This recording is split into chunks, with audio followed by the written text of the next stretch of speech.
There's about 56 different questions that we're trying to answer at our research farm, and then deliver that information to the farming community. We know improving the quality of the soil will help farmers build resiliency on their farm. When the weather is as erratic as it is, this is the only buffer that you have against that weather.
Hi, my name is James from Barn to Door. We help thousands of farmers across the country increase sales and save time online. Join me for today's session, 2021 Trends Every Farmer Needs to Know, where we're going to cover the tips and tactics that your farm can employ to build a thriving business online.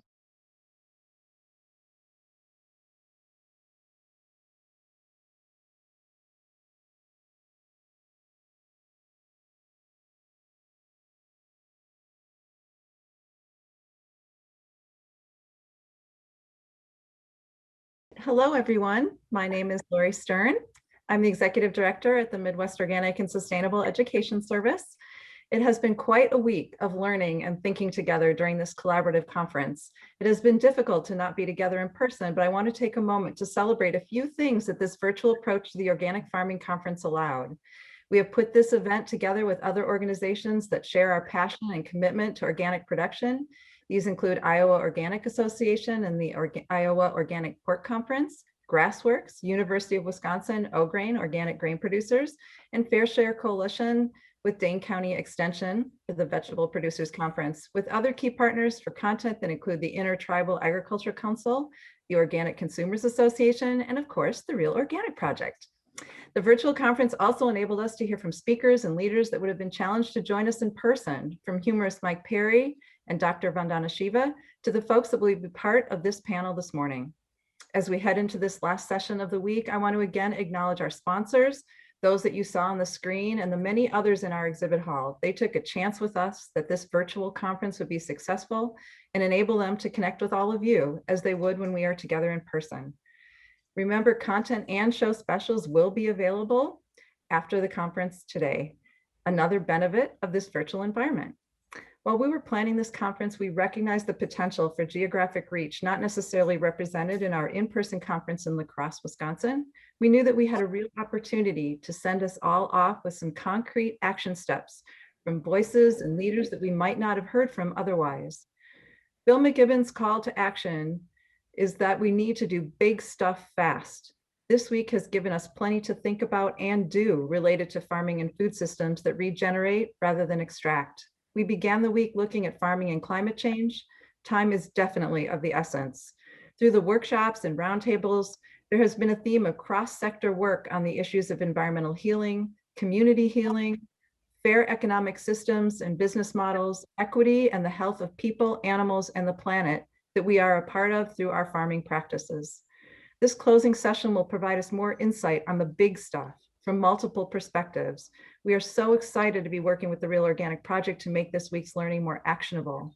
So for our final session of the conference, I will hand it over to Linley Dixon, Project Co-Director of the Real Organic Project and a farmer.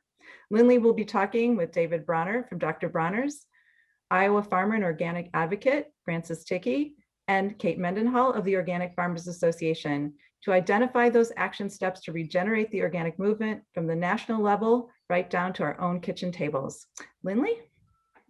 Thank you, Lori and Moses, for the opportunity to reach your community. So the video you'll be seeing just after this is an excerpt from session 5 of the Real Organic Project Symposium that took place in January over 5 Sundays live. And if you like what you see, this is just a small excerpt of it. You can still go to the realorganicproject.org and see the over 12 hours of recordings like this. And the footage came from over 70 video podcasts that we did with organic movement leaders on the connections between farming practices, soil health, nutrition, and climate. And that's what we'll be talking about with our distinguished panelists after the footage. So sit back and enjoy the footage that's going to run about 40 minutes, and then come back and join Francis Thicke, Kate Mendenhall, and David Bronner for a panel.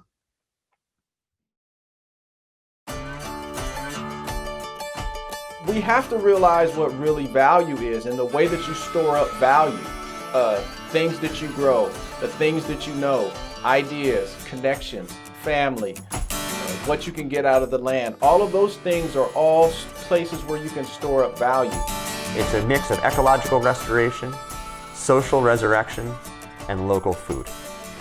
Every community is going to have a different balance of those 3 things, but all of us need to address it.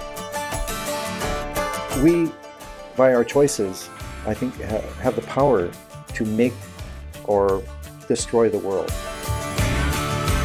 We have to wake up. There's no reason why this can't become the predominant form of agriculture in our country. It used to be. You know, when I get into arguments with people about various systems in agriculture, if I get frustrated, I say I'm going to go back to my organic farming, or as my grandfather used to call it, farming. So Real Organic Project, it makes it a pleasure to go to Capitol Hill now or talk to legislators or community groups about organic, because so many people were hearing objectively or subjectively that organic is now meaningless or compromised or not worth the money. I think I watched too many Star Wars movies during COVID, but it only takes that one last Jedi or that one last group or that one last rebel base to give people hope. And Real Organic Project has gelled so quickly, has been so diligent and so focused that people are hanging a lot on its success.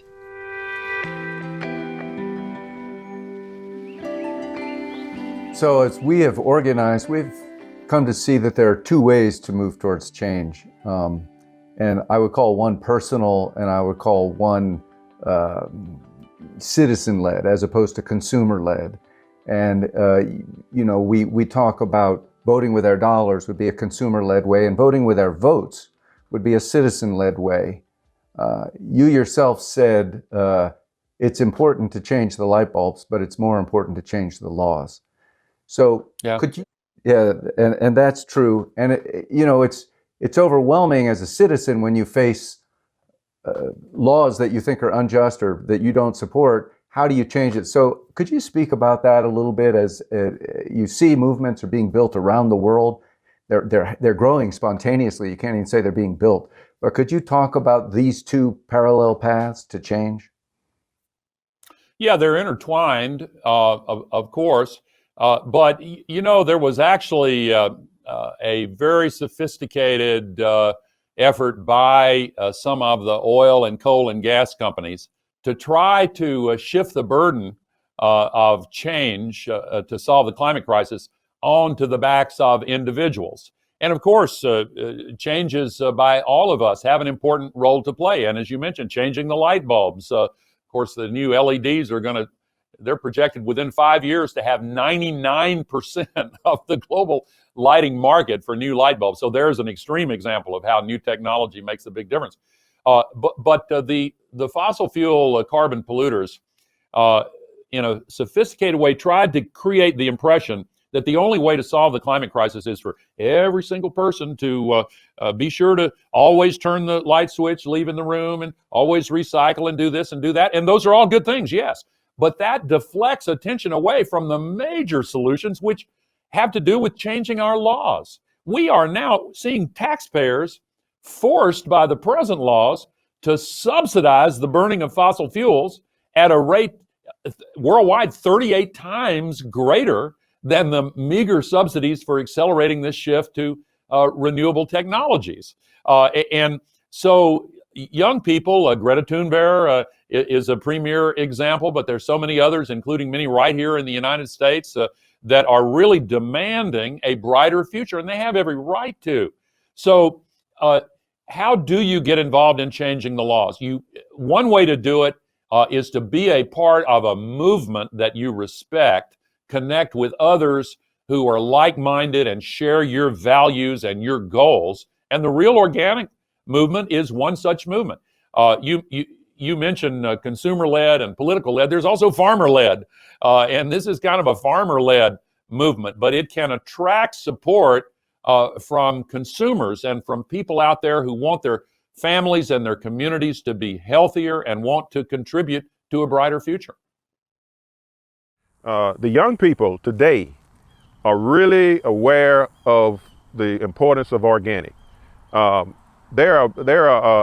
grow an organic squash, and many of the mothers, they just simply take the organic squash, puree it, and give it straight to the babies. And so that is what's really pushing this movement. I went to a conference in Mobile, Alabama, about 4 years ago. There were over 1,000 farmers there, over 1,000 farmers in Mobile, Alabama. I was the oldest thing there. And what was interesting is that the vast majority of these folks were 40, 30 years old, like that. And the other thing was, a lot of them were women. It was these young people who were interested in farming, and I was over there to talk about organic, and it was real exciting to know how excited people were to learn about organic, even though they were still afraid of the difficulty they perceived in getting certified organic. So I have placed a lot of hope in the coming generations, millennials to Gen Zers, because I think they pulled the wool off of their eyes. They actually get a lot of these systemic failures. So I have great faith that these coming generations know how to organize, and it is organizing power that's going to change government and change the rules and hold the corporations to account and empower consumers and everything else that we need at this time. And for me, part and parcel of those tenets around protecting the land and protecting the earth and protecting the water and runoff and things like that also have to do with protecting the people. You know, I think that what agroecology brings back into what I think the organic movement has lost sight of as it became more a label than a movement is the sense of just thinking holistically about our world, and not just thinking about the planet, but also the people, right? So the whole social justice aspects of things, the whole labor rights, farmer rights, the right to a living wage, all of those things are missing from the organic label altogether. USDA label has nothing to do with any of that. And that's not, I believe that was part of the intention, because the original idea behind this movement, in my understanding, and what agroecology still clings on to, was holistic thinking about how we're living on this planet. The reason why we're involved in this discussion and the Real Organic Project is because we want to take a piece of that back and say, wait a second, this is a big ship that's being driven now. Let's not forget the fundamentals, where it came from, who has to be supported, what a farm looks like when there's integrity in how soil is used and grown and built and all the benefits of that. and the products that come out of that are how animals can graze on pasture and be truly connected and be part of the whole cycle on a farm, as opposed to being put into confinement areas where they're fed efficiently. You can't argue with the fact that some of that capital is efficient, but it's not healthy. It's not wholesome. It's not what we strove to create in the first place. We can either harm our future or make our future by the choices that our generation and the next generation will make. But we have to change what we're doing. And it's so wonderful to see people, young people like teenagers who are becoming activists and standing up for the environment and demanding change and demanding the leaders to change. We need to have a system where we put these young leaders into positions of power in the future. But there's also the power behind them. It's the power of the masses of millennials and Gen Xers and I don't know what you call the Zs and or the Zs. All these young people that are they're like this new garden that's emerging that will help, I think, correct the terrible course that humanity is on right now. But how important is it that we work to build a movement together as opposed to just going out there and say, well, I make good choices? Voting with your fork? Is that what you're getting at? I'm saying that's important, but I'm saying we need more. I'm wondering if you agree. Yes, I do. It's not enough, right? Voting with your fork doesn't get at the systemic issues that undergird this entire system. It just makes small tweaks in terms of how we're operating within a system that's already broken. So what we need is to advocate for a new system. What we need is to say this one is working great for industrial agriculture as it was meant to, perfectly functioning system for folks that are already in power. It's not working for small farmers. It's not working for Black and brown folks. It's certainly not working for farm workers. It's not working for restaurant workers. In the back of the enterprise, there's so many people that this is not working for because it was never meant to work for us. Because when we say get to know your farmer, drive out to a farm, find the butcher, spend some time on the farm, that all assumes that you have transportation and gas and time and all of the resources that it would take to stop your life to go do that, right? So yeah, buy the better products, see if you can buy direct and pay a good price to your local producer, grow something, participate in your community, because it's never just about food or farming. A farm without a community is just a factory in dirt, right? If you really want to create systemic change, you have to go to the roots. You have to go. If you think you can find the roots, you got to go to the roots. And Eliot, of course, is a master of saying, feed the soil, not the plant. And, from an economic standpoint, from a community standpoint, that's as radical as you can get. It's like focus on the community, focus on civility, community, affection, trust, mutuality, symbiosis, all these different things. And then trust that the ripples of this will be able to go out and become more inclusive, and we'll have more dots, more places. And we'll figure out ways to be more inclusive from an ethnic and social and cultural perspective, as we grow. There is no way to solve this without an organic and regenerative food system that is socially just. And the day of reckoning, it's already here, but we're gonna see some big changes, I believe, in the next decade. I think we're going to see some big changes in the next 12 months. The organic movement is not just about clean food. It's not just about food that's good for you. It's not just about what I believe is the most nutritionally superior food there is, but it's also about stewardship. It's about stewardship of the farms where it's being produced.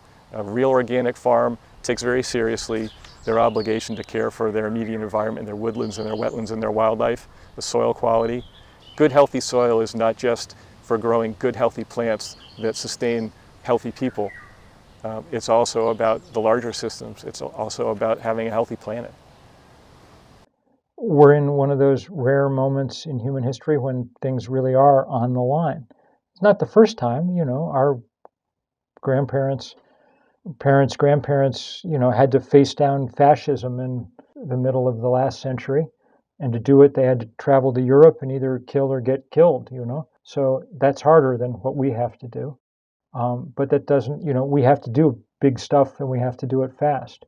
And I think the only thing to just keep bearing in mind is the most important thing an individual can do, as I said, is be a little bit less of an individual. Find some other people in some established campaign or movement to work with so that your voice really will tell.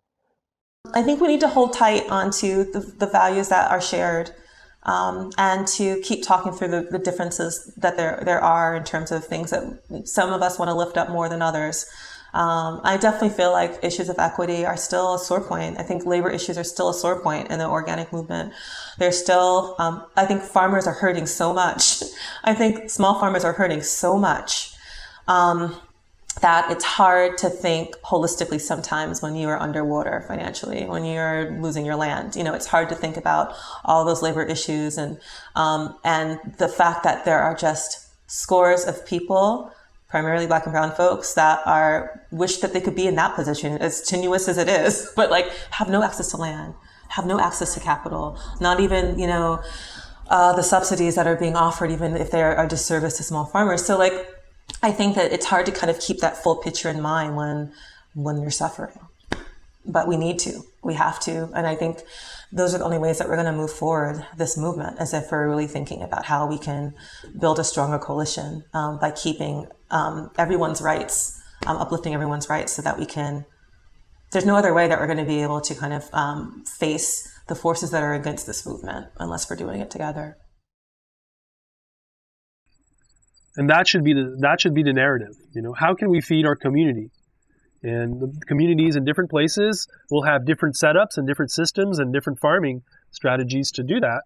And yes, it would involve probably trading and moving produce around, but we want to localize it because it's resiliency. And this pandemic is showing the importance of all of this. And I don't know, when we're always talking about industrializing and streamlining and making everything more hyper efficient in farming, we're never talking about how to make it more, nutrient dense and how to make it more alive with the soil. And this discussion never happens with these people that are saying these things.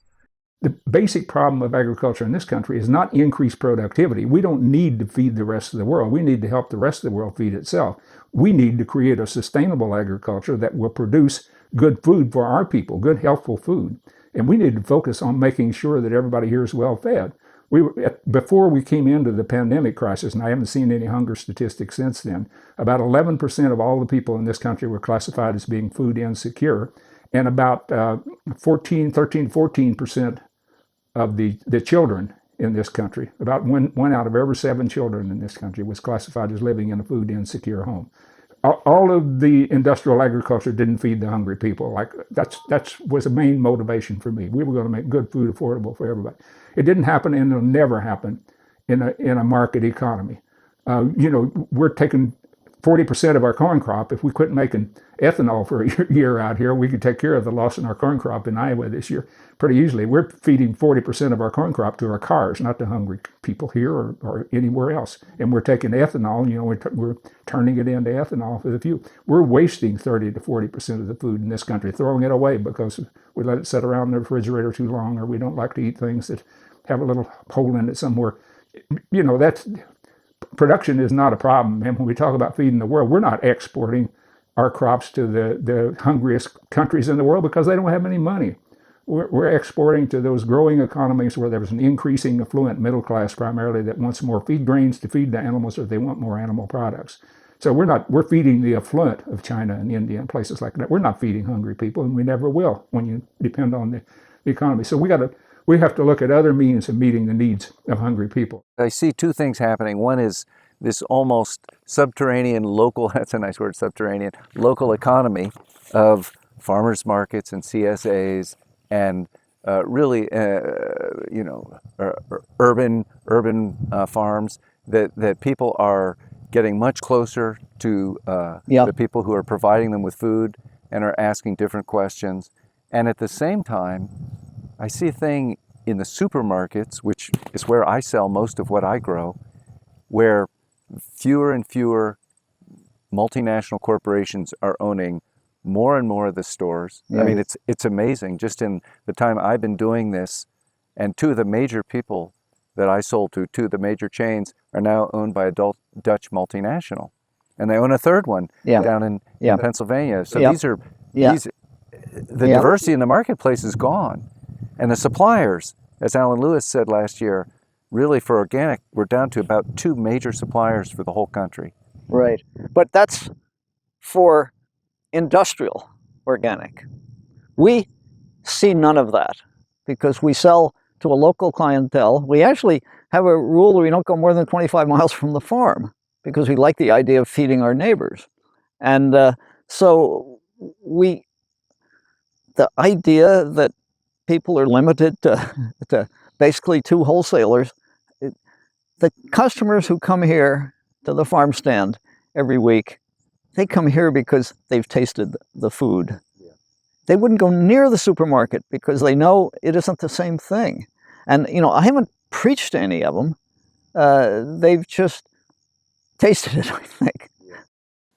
What would be an alternative? An alternative would be a resurgence, a rebirth, a whole new wave of energy of where people really are gratified by it. They're not doing it because they have to. They're not doing it because they're giving something up. They're moving towards something in a very aspirational way. And so I think it's worth taking a shot at this thing. There could be another 500,000 farms or 1 million farms. There could be tens of millions of acres. There could be meaningful percentages of regional and local food grown in rings around 20 or 30 or 50 American cities in ways that we can't really imagine right now. It seems hard to imagine that, but I think it's worth imagining. And from my standpoint, I'd say I don't have to know that that's going to happen to think that it's a good thing to be supporting small farms near where I live. The food system for so long, especially here in the West in a capitalistic society, that has been very extractive. And what food sovereignty wants to make sure is that everybody has a say within that community, and that the resources that are made within that community stays within that community, building social capital and communal wealth. I also believe that there are literally millions of consumers who want to buy that food. And I look at, I'm torn between the tragedy and the opportunity, because I know that so many of the people who are paying the money for paying the organic premium, it's because they want the food that you grow, right? That is what they're trying to buy. And they want eggs that come from chickens that went outside every day and scratched around in the dirt. And they want, berries that were grown in the ground. So the Real Organic Project is trying to connect the farmers and the eaters. Here's a positive. If you're down about how do you fight, CAFOs, and how do you fight the agribusiness, that's co-opting all these terms, and how do you get away from corn and soy rotations and the what? Look at what happened to barley over the last couple of years. Just the last 10 years.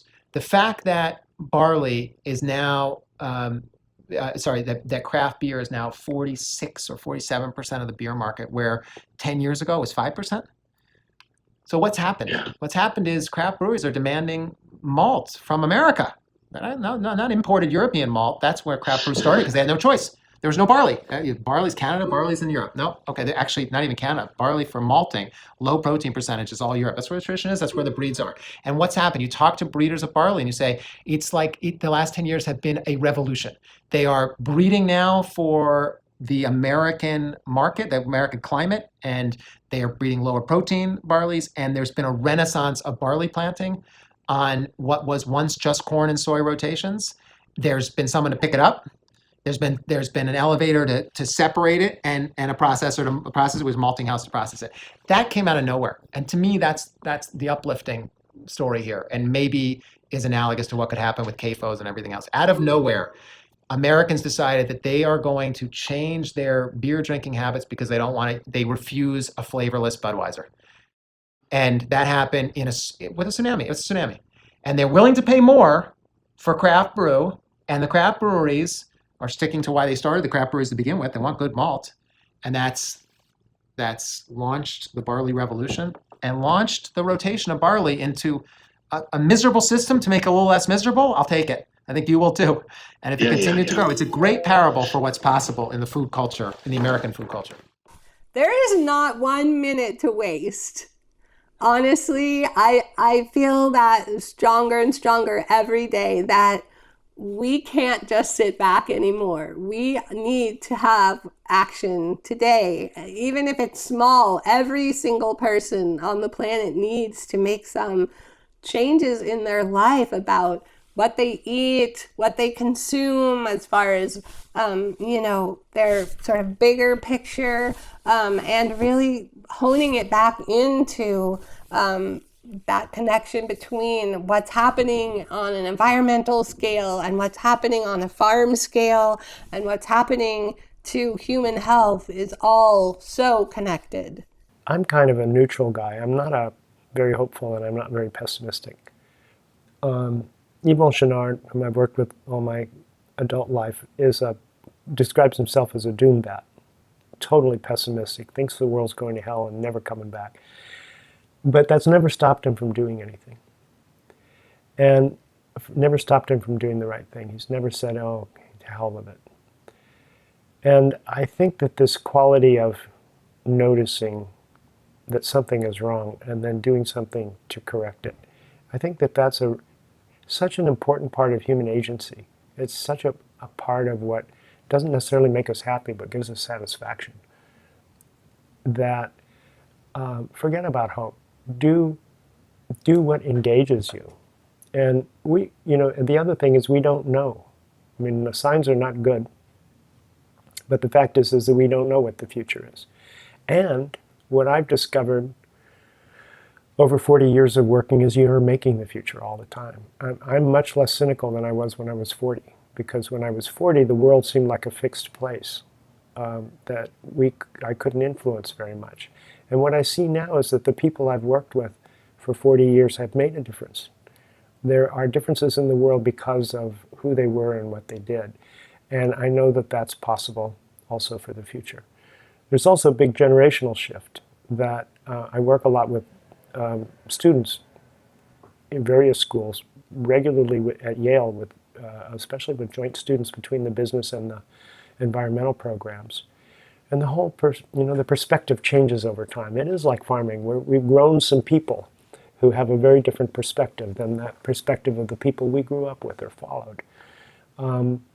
So there was another quote from from Paul Goodman a long time ago. It said, human beings tend to get everything wrong before they get it right. So it may be that we needed to have the folly of pursuing things faster and faster toward where we wanted to go before we discovered where we wanted to go. We know what real organic is.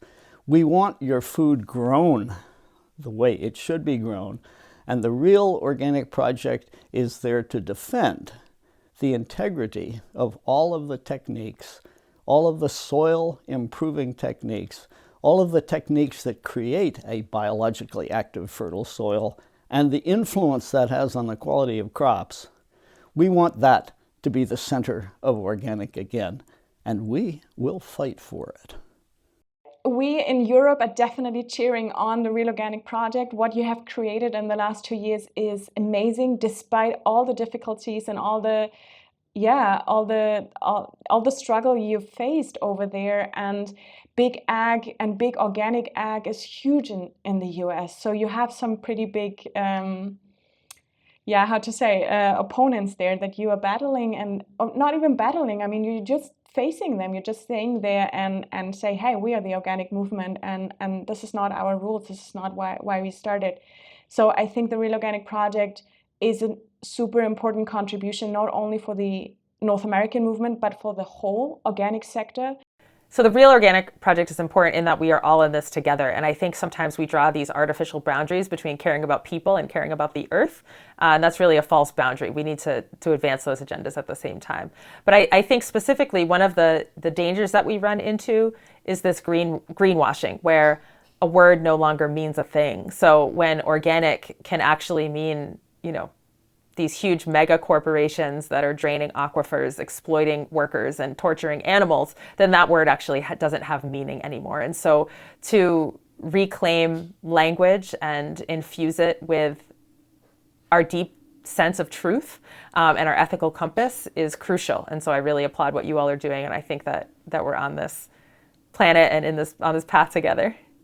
The Real Organic Project stands for the true intent of what the National Organics Program intended to be.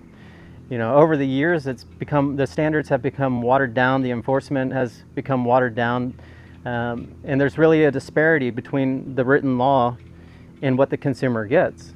So it's important for us to kind of draw the line in the sand somewhere, and you know, we're proud to be part of this organization and join forces with hundreds of other farms across the United States that feel the same way. There is a right way to do organic, and then there's the factory organic way of doing it as well, and we don't think factory organic qualifies as organic. The reason why we choose to be involved, want to be involved with the Real Organic Project is the organic movement has for a while needed some changes in the opposite direction that the changes have been happening, which at the federal level have been coming from large ag that sees the value in the monetary benefit of the word organic, but they don't believe or seem to care about the real intention behind organic. To me, the Real Organic Project is about the integrity of the term organic. And as customers learn more and more that there's 20,000 cow CAFO quote organic dairy farms, or they hear that there's organic food grown without soil, and they might get sold that it's a good bill of goods, less energy or less this or less that, but in the long run you have to extract everything you put into that water to make those things grow. If we lose consumer confidence in the term organic, then we lose the ability to raise food in this holistic way, because economically we won't be able to survive. When I learned that there was a group of farmers, not just well-intentioned people that have got an organization, a not-for-profit, where they're going out and educating people about things like this, but an actual group of farmers who were invested in this and started the movement in the first place. And I realized they were getting organized. I wanted to be part of that. It's the first opportunity I've seen where farmers are getting together and trying to explain to the public what's going on and offering an alternative. And they're offering basically organic products, only they're requiring that the regulations that already exist that are good are complied with. And I was happy to be the first farm that used the new Real Organic Project label on my packaging, and it's now getting out into the marketplace. And I'm optimistic, I'm excited. I think that it's a difficult thing to ask people to wade through all of these add-on stickers that are on their produce, but this is such an important story. And there are now so many farmers that understand this and are willing to put what little free time they have into helping consumers understand this, that I think it's going to gain a lot of momentum. And it's very exciting that there's now more than 500 certified Real Organic Project farms. When I saw Paul and you guys creating these, and Lisa told me about the Real Organic Project, I think it's an answer to, definitely fits on what I do, and it's going to improve the way I do things. But it also, it's helping me shield some of the stuff that they started doing years ago, that it's kind of getting watered down. That perhaps if we don't start talking about it and get together on how to save the core values of what organic is and was at the beginning, we'll probably lose it. If you look the other way, things change. So you got to be very vigilant and see what's going on out there. It's slipping out of our hands. Why? Because money, right?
Okay, welcome back, everyone. I hope you enjoyed that footage.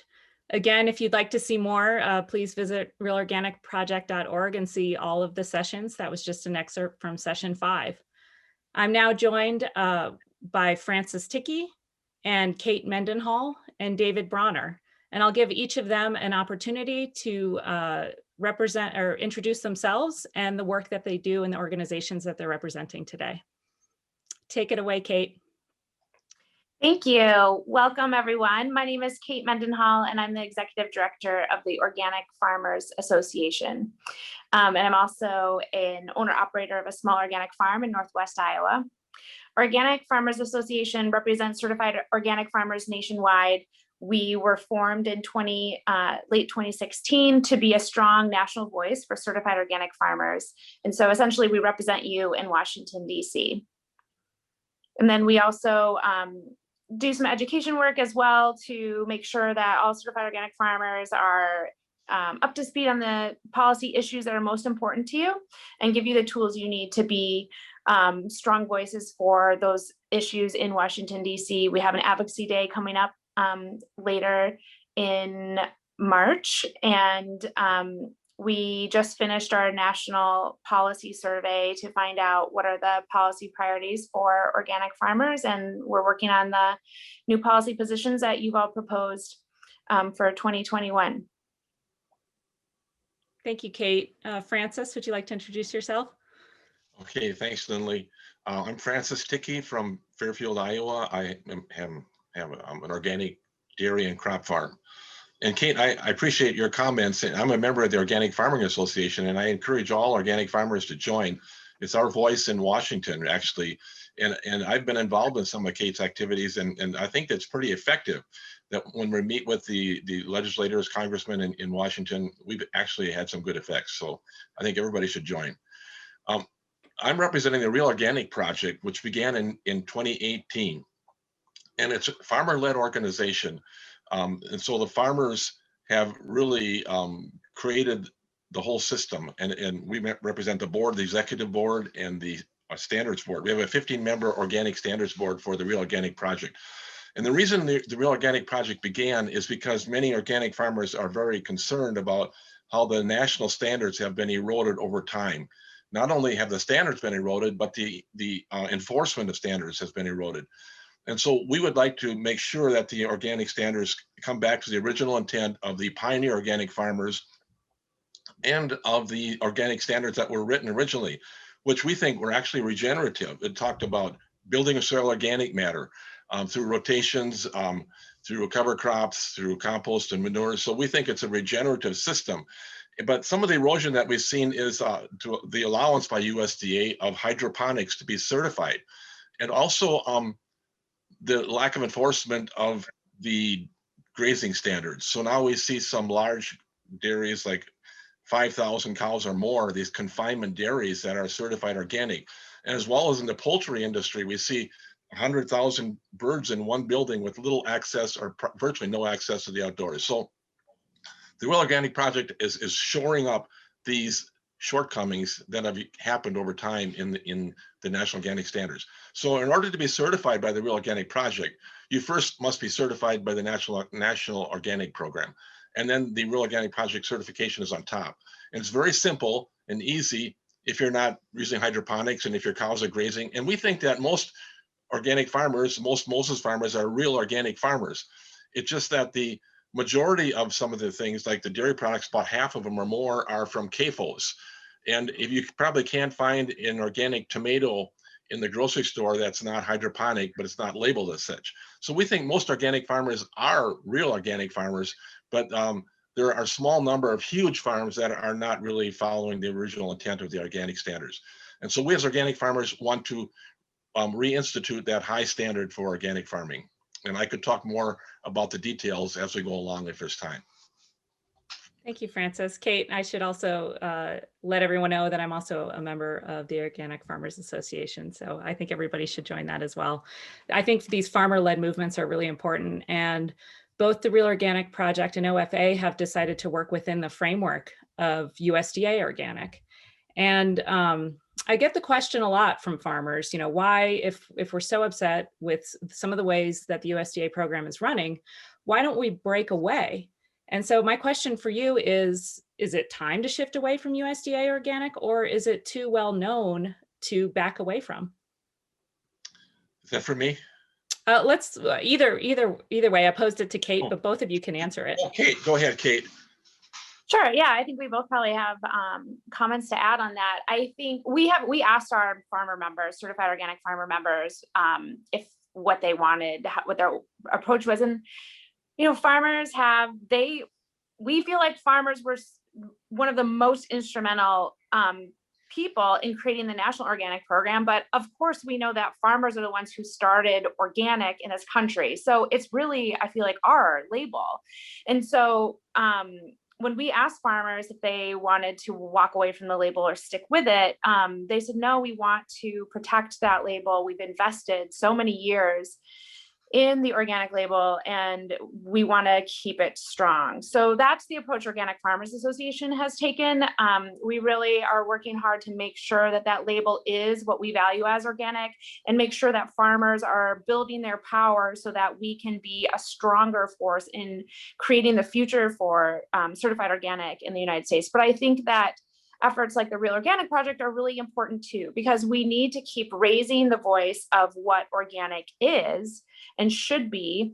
And how so many farmers have been practicing on their farms of what organic is. That is the organic consumers expect. And so the Real Organic Project is great because it is highlighting those farms who are, really encompassing those values on their farm in a marketing way, and also just by raising awareness and bringing those farmers together. We're raising farmers' voices on the Hill specifically, and making sure that we are counting and finding out what priorities policy-wise farmers have, and showing that national organic farmer voice. That's really important too. I think, since the Organic Farmers Association was created, we've had a stronger voice in a lot of places where other people were speaking for certified organic farmers. But just like the Real Organic Project, Organic Farmers Association was created, is led by certified organic farmers only. So we're creating that voice. I think we're pushing on places where there wasn't this focused push before from the organic farmer community, and working together with other groups with Real Organic Project will only make that stronger. But it's worth protecting. We created it, and I feel like we can't just give it up. Francis, instead of answering that question directly, I'll push you a little bit further and say, when you were on the National Organic Standards Board, there really seemed to be kind of a division among that National Organic Standards Board community about what the definition of organic was.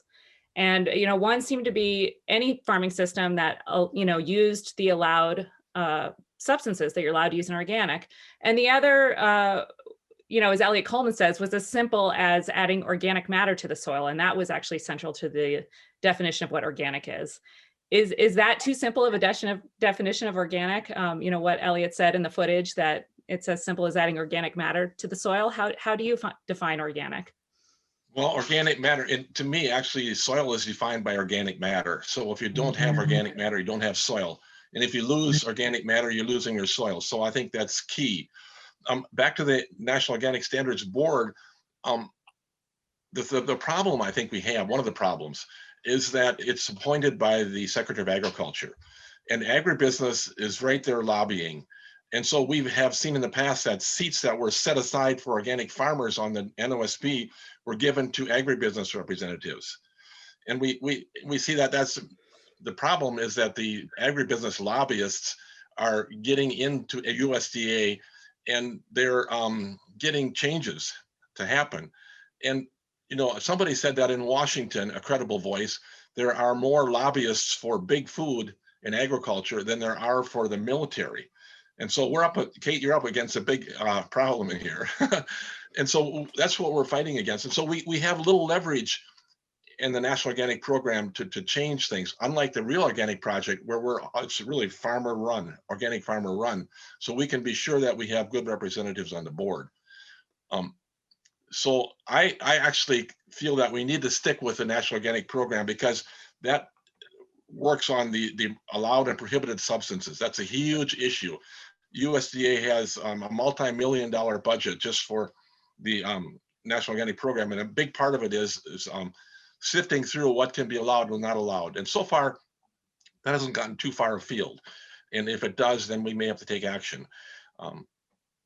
But Francis, do you think that the emphasis that the National Organic Standards Board has on those substances has changed the meaning of organic for some of the members of the community? It has to some National degree. Organic Standards Board. It has to some degree, but I don't think that's as bad as the things like, well, hydroponics is a good example of something that should not be allowed to have happen. And USDA did that more or less on its own. In 2010, the NOSB said hydroponics should not be allowed, and USDA allowed it anyhow. And so I think USDA is a bigger problem than the NOSB, although it's true what you're saying, Linley, is that when I was on the NOSB, there are some members who really weren't from a farm background who said that, well, organic is, as long as you're not using pesticides and GMOs, it's okay. They didn't really think that organic was anything beyond that. And we know as organic farmers that you have to build organic matter. It's really a regenerative process. And that term regenerative is really getting a lot of press these days, but there are so many pieces to it, improving soil health and all these ancillary things like reducing soil erosion, increasing soil water hold capacity, reducing flooding, improving wildlife habitat. All these things are beneficial side effects of real organic farming. Kate, has the Organic Farmers Association made a stance on hydroponic and organic?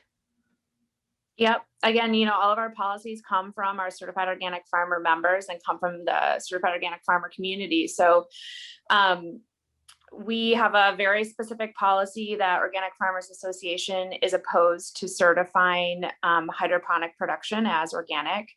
And it continues to be in the top 3 priorities of what farmers want us to be focusing on. So we just got back our priorities from 2021, and I believe it was number 3 again. But, you know, it's not just hydroponics as well that needs clarification. It's all of the types of container growing within the organic system. The USDA has been asked to create greenhouse standards for over 10 years and has been resistant to do so. And when, you know, there's an important memo that's been talked about a bit among policy circles around hydroponics and growing in greenhouses, and it still did not clarify a lot of things about greenhouse growing and hoop house growing in containers, and is there a 3-year transition required for those type of growing systems? Is soil required? So I think for our position, we're very clear on, we do not agree that hydroponic production should be allowed in organic, and we also want the NOP to clarify on all types of greenhouse production. It is definitely not fair for a soil farmer who is doing all the regenerative practices and going through a 3-year transition to be competing against a greenhouse that pops up in you know, a few months' time that doesn't have to go through that transition and is selling, you know, crop right away. So we're working on both facets there, but we are very clear in our position around hydroponics, and soil is what farmers believe in. It's what organic was from the beginning. If I could, and Linley, just to interject something quickly here too, following up on Kate, is that in Europe, hydroponics is not allowed. And it's interesting, in Europe, there is quite a bit of inorganic, it's not allowed. There is quite a bit of organic hydroponics in Europe. They can't sell it in Europe, but they can bring it to the US and sell it here. And so this is not outrageous that we shouldn't allow hydroponics to be certified organic. In Europe, that's the standard, and it should be the standard here. Yeah, as well as other countries. What effect has this had on the marketplace, and not just the certification of hydroponic, but also, as you said, some of the lack of enforcement of the grazing rule? Can you talk about the effects on the marketplace for organic farmers? Did you say me? Yes. Okay. Well, a good example is dairy. Is that a lot of you, I'm sure, listening have heard that in Texas there are about 6 certified organic dairies that produce more milk than all of the dairy farms in Wisconsin. And so we're estimating now that over half of the dairy products that are certified organic on the shelf are from CAFOs. And so they may have on the carton a good picture of a cow grazing, but they're really CAFOs. But there's no way to distinguish that because the label doesn't tell you that. And so it's kind of like hydroponic in that regard. If you go and ask your produce manager if that tomato is hydroponic, they'll have no idea. And so it's a big effect on the marketplace. And we've heard from USDA that if the animal welfare standards were enforced, that 75% of the eggs that are organic would not qualify anymore, because a lot of these chicken houses are huge and the chickens really have no access to the outdoors. And the animal welfare standards were going to clarify that. And so it is having a huge effect on the marketplace. And it's causing a problem for family dairy farms. For example, also the origin of livestock rule that is allowing these CAFOs to transition cows from conventional to organic one at a time, which is not really the intent of the law. There's a little loophole that they claim is there that allows them to do that. And some certifiers are allowing to do that. And so we need to get that loophole closed. And OFA is working on that as well, right, Kate? Yeah, origin of livestock rule is something we're already working on with the administration, and we have started talking to them about reintroducing the organic livestock and poultry practices, which is essentially the animal welfare Francis was referring to. So I think that there's some chance, there's a couple lawsuits with that rule, but there's some chance that will be reintroduced. It had gone all the way through, ready to be implemented, then it was pulled off by the last administration. So hopefully we can get that back in the conversation this year. And we're really hoping we get a final origin of livestock rule this year. It's dragged on since 2015 and dairy farmers have suffered greatly because it's been taking so long, but we've been pushing on both of those, which is important. And, you know, when dairy farmers and other farmers in support speak up on those rules, it's really helpful to hear farmers' voices. But we did get some, I was just going to say, we did get some information that the new administration is making the origin of livestock a priority. They already know about it and they're working on it. And it sounds like the organic livestock poultry practices rule may also get some good response. Kate, given the massive implications to the marketplace on downward pressure of prices to all of these, you know, eggs, dairy, any hydroponic crop like tomatoes, cucumbers, peppers, some of the highest earning crops for veggie growers. Given that downward pressure, I'm wondering, you know, how important is rapid change on these issues? And, you know, what happens if we don't course correct in, say, a short time period, say 5-10 years, in your opinion?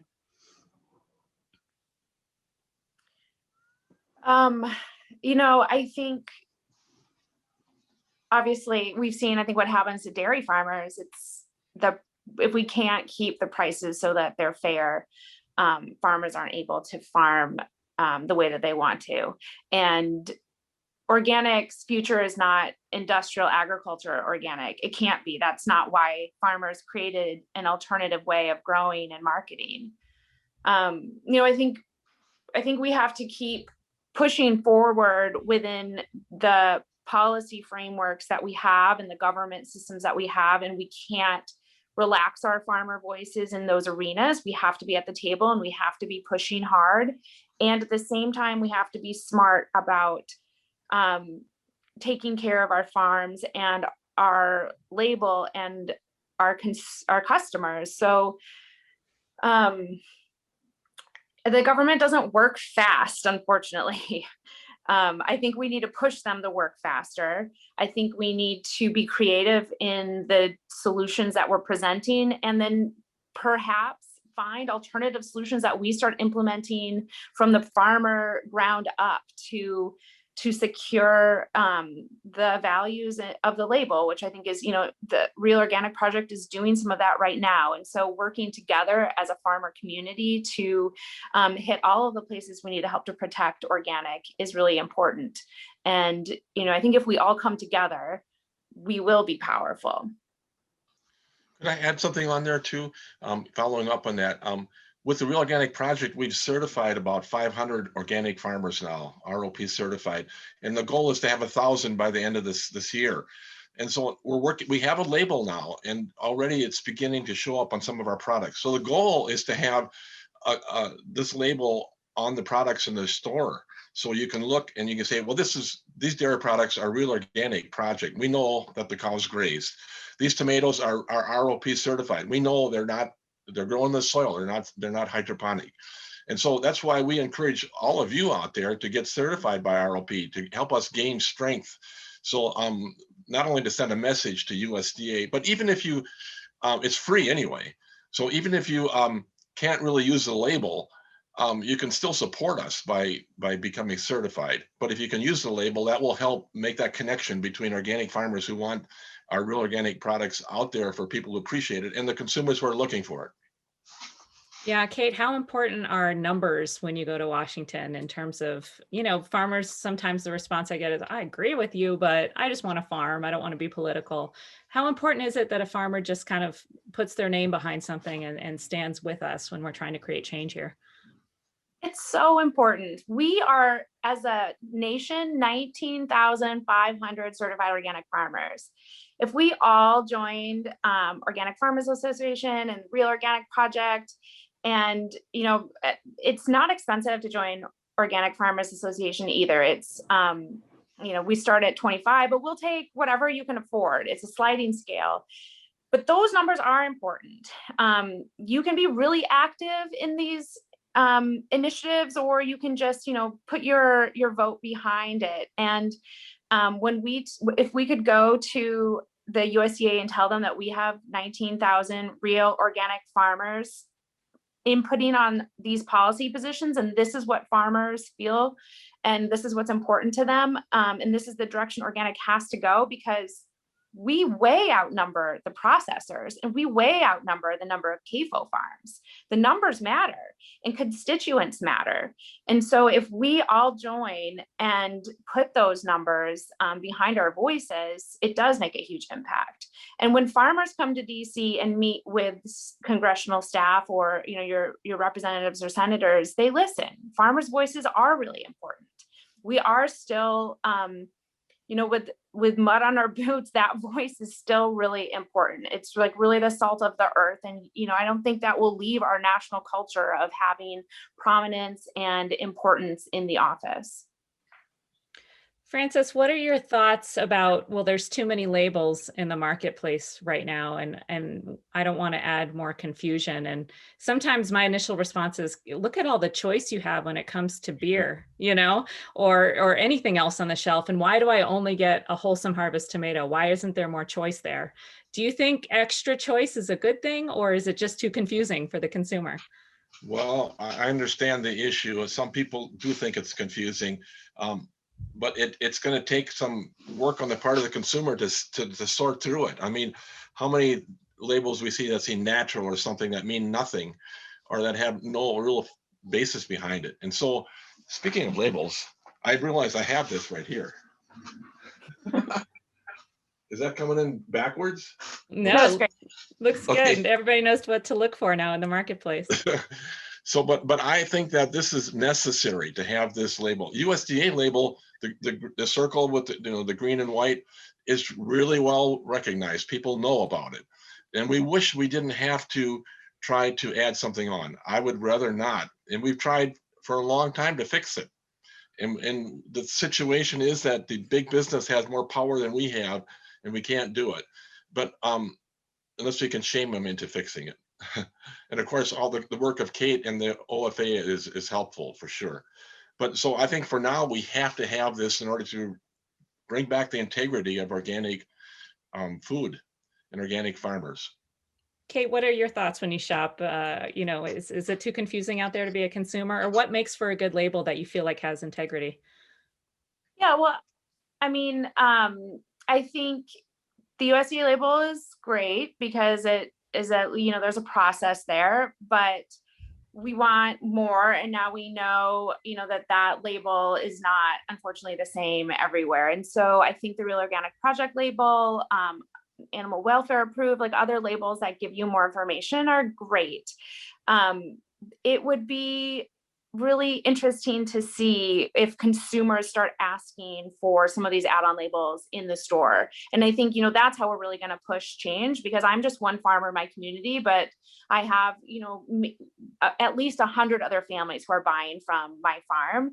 And so those voices make my voice so much stronger. And in that relationship with our consumers, so many of us have direct relationships, and working together is what's going to help push our movement in the future where we all want it to be. And so just imagine if the small stores, the co-ops, if we start asking, can you please only carry organic projects from real organic farmers? Those are the farmers in my community that I want to support. Those are farmers who are really upholding the organic values.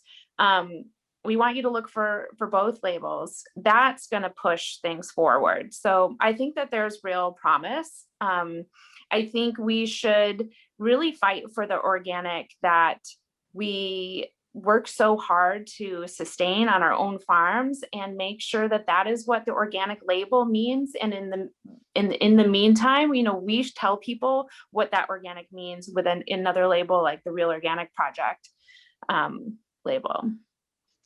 As a farmer too, I can see how the direct marketing lets you only get so big. And so to have a way to distinguish yourself in the grocery stores is really appealing. We're about 10 years into our career and would love to be able to walk away from the farmer's market, give that space in those markets to a new farmer, and find a niche in the grocery store. And I think what we've seen, what's happened with eggs and some of the degradation in other parts of the label is that, those farmers really don't get that opportunity to communicate what they do when it's not a direct sale. And so that's where a label can really be useful. Do you all have any closing notes? For me, that's where I think these projects are so important, is that really marketplace access is what so many growing farmers need, and the ability for consumers to actually find our food in a way that's convenient outside of direct marketing. But I want you all to have the opportunity in a closing remark to talk about why your work is important to you. Who would like to go first? Well, I'll just jump in. I started farming organically in 1975. And back then we didn't have an organic market. We did it just because, like a lot of organic farmers, because it was the right thing to do. And we learned from each other. And the Rodale Institute had the New Farm magazine out there, and we all read all those success stories. And we learned how to do rotations and cover crops and all these now called regenerative agriculture things.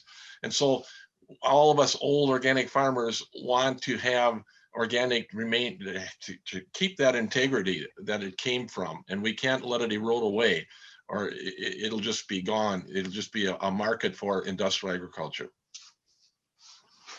And the reason I came to this work is I grew up in a small rural Iowa town, and during the farming crisis, and so I saw as my friends moved off farms into town, and the landscape around me really changed.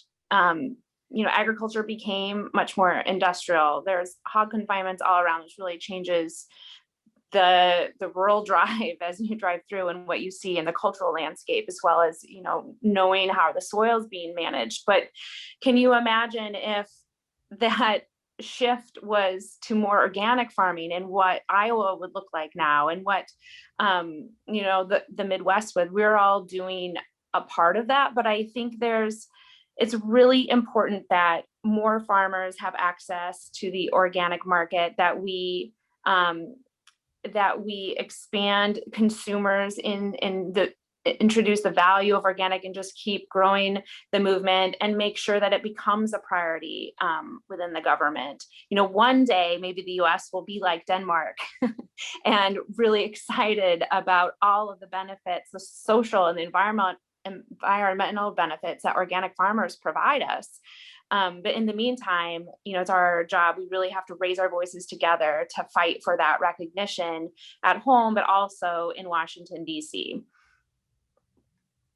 Thank you, Kate. Thank you, Francis. I'm here with David Bronner, CEO, also known as Cosmic Engagement Officer of Dr. Bronner's. Hi, David. Yeah, well, thank you so much. So I have a short presentation. I'll go ahead and share my screen and just talk a little about regenerative organic agriculture and certification. Bam. All right. So can you see that? I can. Okay, cool.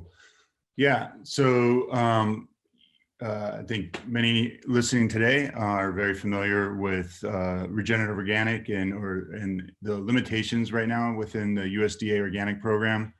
It's great that it's a program that prohibits various synthetic inputs, fertility, prohibits synthetic fertility and pesticides and herbicides, but it's basically a program that tells you what you shouldn't be doing, and it's not really a program that encourages or requires farmers to really take care of their land in a truly regenerative way. Now, all good organic farmers do so, and just really want to recognize the vast, huge amount of organic farmers farming under the USDA organic who are in fact taking care of their farms in a regenerative, holistic way. But unfortunately, there are also quite a number, especially larger corporate farms, which are basically swapping, CAFO inputs for synthetic fertility instead of really building their fertility on farm. And so with regenerative organic, the regenerative organic standard has basically got three pillars: soil health, animal welfare, and social fairness. So on the soil health, it's requires that a farmer really makes sure that they're implementing truly regenerative practices. They're truly building fertility on their farm. They're not relying on external inputs. They're still allowed, but they should be, as just a minimum, not your primary source of fertility. Cover cropping, smart, diverse crop rotations, managed grazing, in tree cropping systems, making sure you have complementary tree crops, you have perimeter plantings for pollinators and predator insects, and natural pest controls. And then animal welfare, so it's a pasture-based system, so pretty high bar. So the animal welfare certification equivalents would be animal welfare approved or GAP level 4, certified humane pasture, there's two different levels of certified humane, so the pasture level requirements. And then crucially, social fairness, so making sure both farmers receive a fair price for their produce or products from their farm, and then that the workers are enjoying safe working conditions, fair labor practices, and getting fair wages. And that's determined locally. And as far as the wages, it's aspirational. We just want farmers to be able to document via the MIT living wage calculator, what is a living wage in their area. Explain why they may not be able to hit that, but they understand what it is, and over time, move to it. And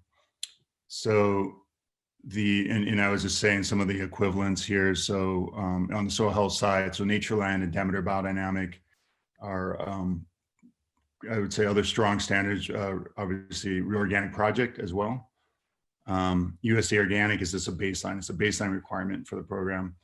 And then social fairness, these are our recognized fair trade certifiers.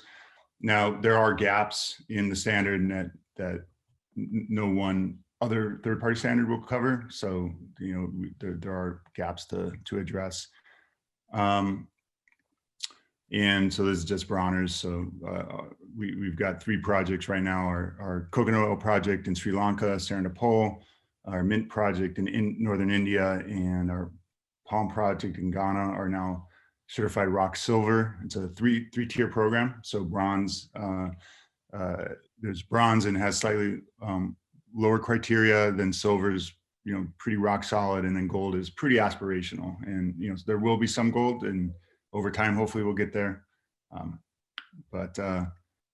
then here's projects that are in the works. So Canaan Fair Trade in Palestine, our olive oil supplier. Serena Cocoa in Samoa, it's another coconut oil supplier of ours. Native sugar supplier in Brazil. Natural Habitat's a palm kernel oil supplier. And then our ethyl alcohol, it's a cane sugar project in Ecuador, Quito.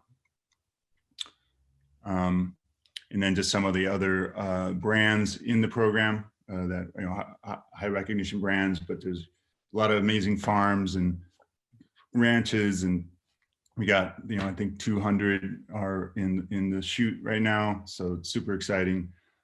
And then also just want to shout out this new book from our director or VP of Special Operations, Gore. He's got a new book coming out, Honor Thy Label, Dr. Bronner's Unconventional Journey to a Clean, Green, and Ethical Supply Chain.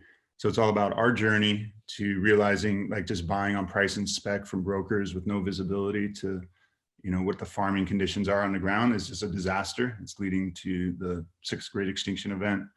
Agriculture is not the only contributor, but it's a primary one to why ecosystems are in a state of collapse, and farming communities are being disrupted and displaced, and the whole flight from rural areas to the slums, urban slums around the world.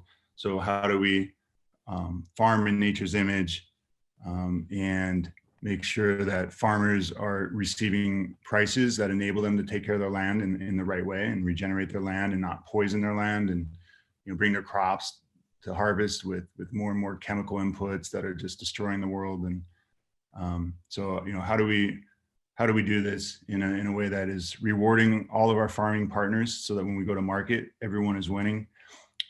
So it's our journey to understanding and finding the different farming communities for our major raw materials.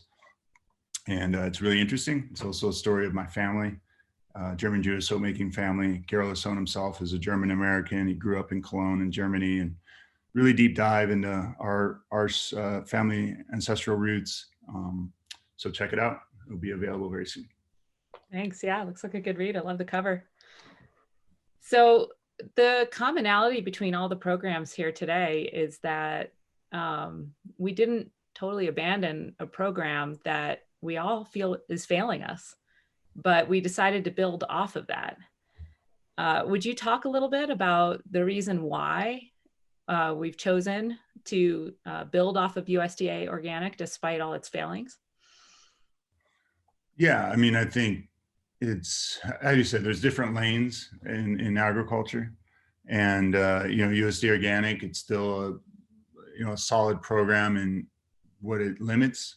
It has huge recognition, consumer recognition, but yeah, it's unfortunately kind of stalled out. It's a program that was meant to evolve, to get better, not worse, and unfortunately, animal welfare is an example. Everyone under the sun in the community was ready to elevate the animal welfare criteria, and they got torpedoed, and by just certain corporate interests, corporate industrial ag interests, and their minions in Congress. The social criteria, I think the organic movement at one point embraced a social dimension. But when it became a codified set of regulations, there's no criteria addressing farm labor. And unfortunately, farm labor is one of the most exploited in America. And then with soil health, it's just, unfortunately, there's this kind of an input substitution going on a lot of farms where they're just swapping synthetic fertilizers with CAFO manures, and not really farming in a way that's really, treating their farm as an organism and building fertility on their farm, and really building their soil and their soil health through proper regenerative practice. Over-tilling and over-reliance on external input for fertility and for pest control. So I think there's, I don't want to harsh too much, because there are many good organic farmers within the program, but I think that Real Organic Project and then Regenerative Organic are, options for those farmers that are farming in the way that I think we all intended with the organic program, to get that recognition. To ideally, we'll be building consumer awareness, so consumers will preferentially look for, okay, organic's good, but Real Organic Project, Regenerative Organic, we're checking boxes that are important to consumers. I really like Real Organic project, the whole farm requirement. I mean, that's something on in regenerative organic where we have a bronze, silver, gold. And as you get, there's more and more of your percent of your farm needs to be certified at the regenerative organic level, but it's not 100% out of the gate. And, really appreciate that about Real Organic Project. Yeah, you either believe in it or you don't, right? You either do it or you don't. Yeah, right Yeah, on. but there's a learning curve to figuring out how to do this. So that makes sense to me too, to, have a pathway to whole farm conversion. If it's enforced, sometimes in the organic standards, we've seen like the organic seed requirement, because it's kind of this gradual, okay, we, bring in more organic seed over time. It seems like, well, it just keeps getting extended. And, how is it going to be enforced to continue to increase more over time? Does that seem like it would be tricky to do? Well, I mean, we have the bronze level. Like you can only be there for 3 years. So okay, like, cool. You got to move to silver. Yeah. And then you can sit at silver. You don't have to go to gold.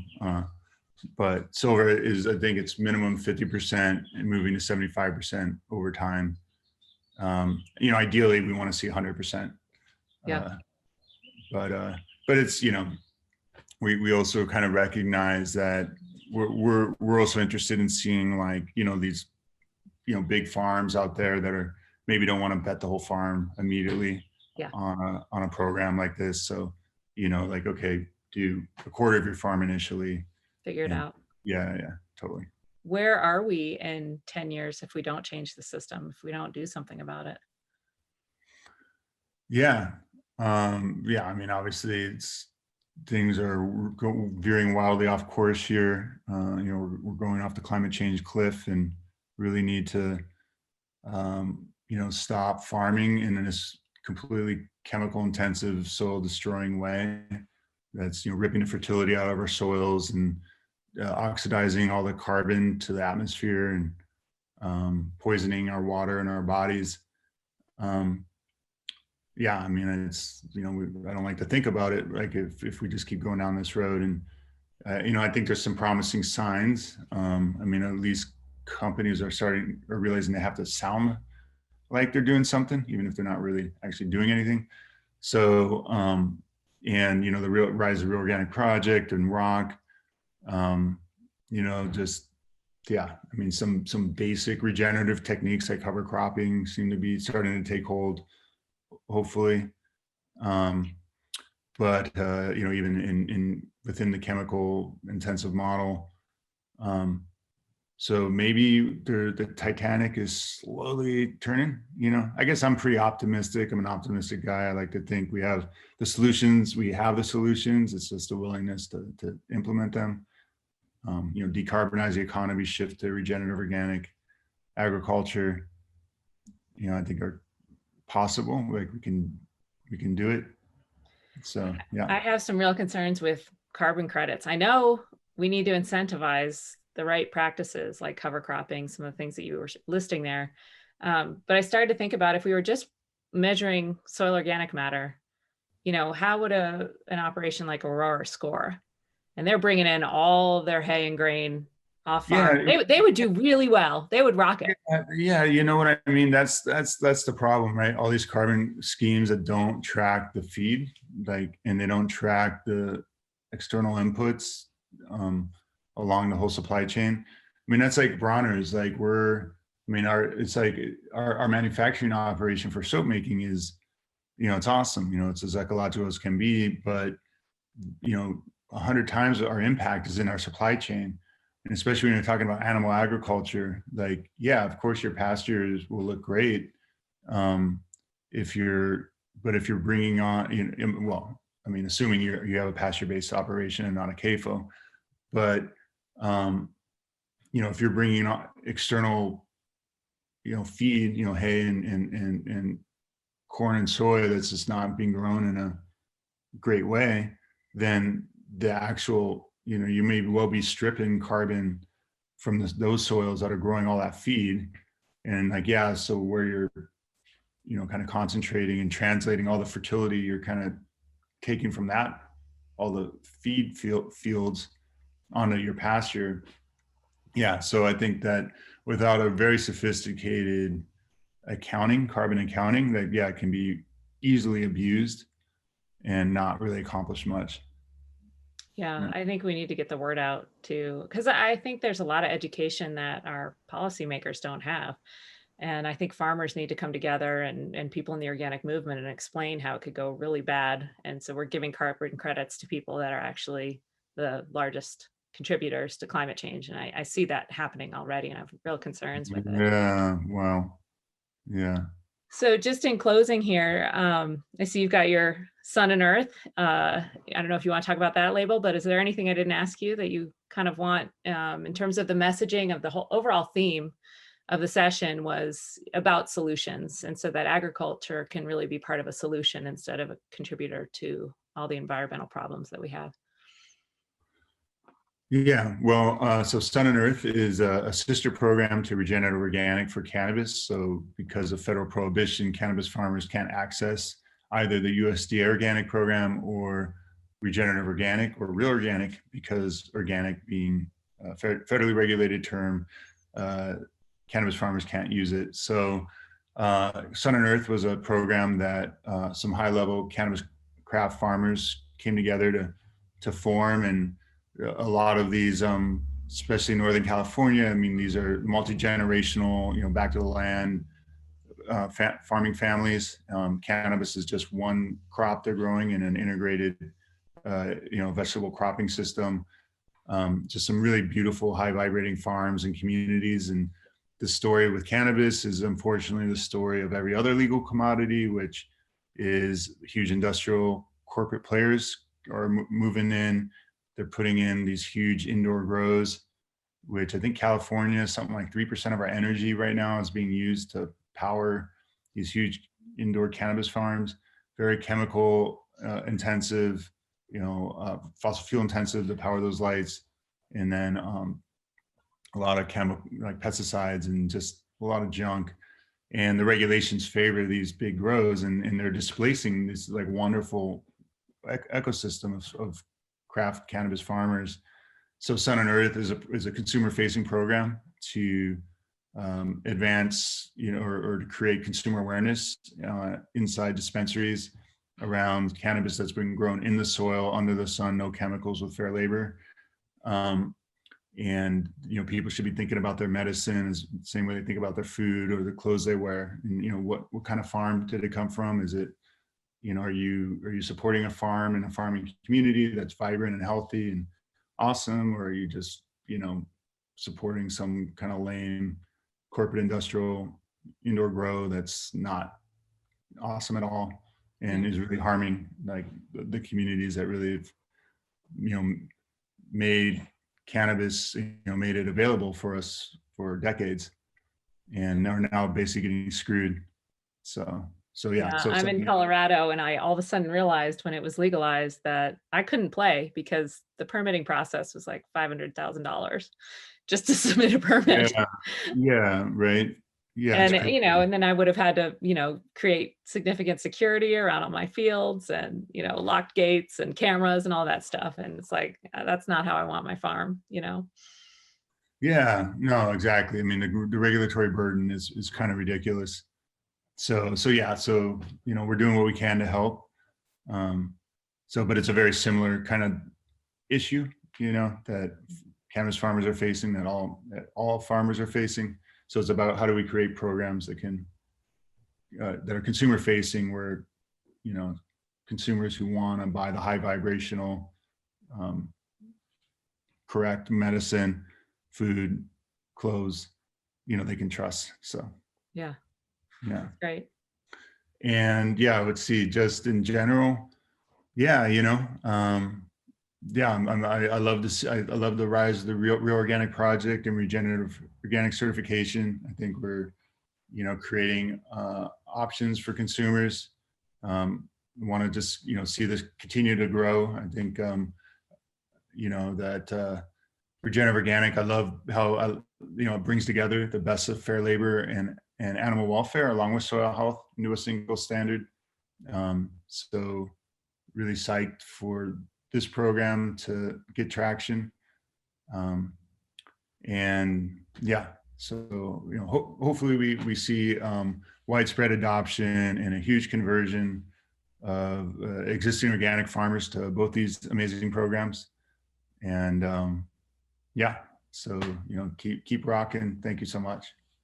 Likewise, I appreciate that Dr. Bronner's can, make the system that we're kind of stuck in here seem like it can be part of the solution. We interviewed Vincent Stanley of Patagonia for the symposium too, and he kind of turned into a fan favorite rock star just with, his deep insight, feeling like even just something as simple as changing the mission statement actually really, it seems kind of hokey at first, and then it really does actually affect the decision-making on a day-to-day basis at the company. If you feel like, our mission really is to save the home planet, maybe even though financially this is the wrong road to take, it does redirect you. And it does give you hope that, something as simple as like real values and the culture of a company actually can create change for good in a system that's so driven towards profits.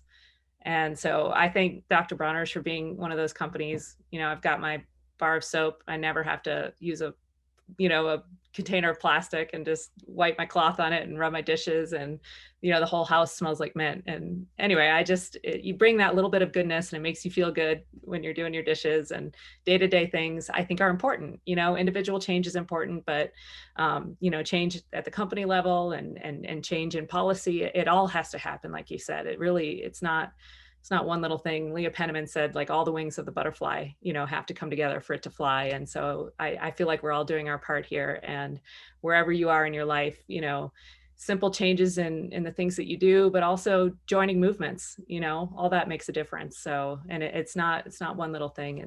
It's everything combined together. So thank you, Dr. Bronner's, for everything that your company does, and you, David, for being a part of it and being here today. Yeah. Well, thank you for everything you're doing, and thanks for having me. All right. Yeah. And Lori, I'll turn it back over to you. Thanks, Linley, and our panelists. You have really highlighted how farmer voices and voices of those that support small organic farms, consumers, grocers, restaurants, all of us really, with our food dollars is absolutely critical for the integrity of organic standards and to maintain all the positive impacts that true organic regenerative practices have on human, animal, and planet health, much to Kate's last point, as we each reflect on ways that we can contribute to the real or metaphorical soil that will nourish the movement toward justice, healing the earth, being respectful stewards of all resources. The panel has given us actions that range from the individual to the collective. One step we can all take together and individually is to donate to local food banks or the food drive that is part of this conference. Donation of organic food also served at the in-person conference in La Crosse has always been a part of our in-person conference. In this pandemic year, with so many more people worried about where their next meal will come from, it is even more critical. You can donate from the Moses website under Conference Food Drive or at the People's Food Co-op near you until February 28th. You want to do that in person. Also, thanks to Organic Valley, Blue Farm Chips, and others who normally feed us at the conference and are donating food this year. Moses is also committed to action and change. In addition to the farmer-to-farmer education we have stewarded through the years, we are examining what else is needed and how can we use our place in the organic and sustainable farming community to resist systems that have excluded and oppressed BIPOC and underrepresented farmers, uplifting examples of equity and justice across the food system. We are looking forward to seeing you all in La Crosse next year, fingers crossed, and perhaps at a field day this summer. In the meantime, stay in touch, stay safe, and we all look forward to spring. Take care, everyone. Bye.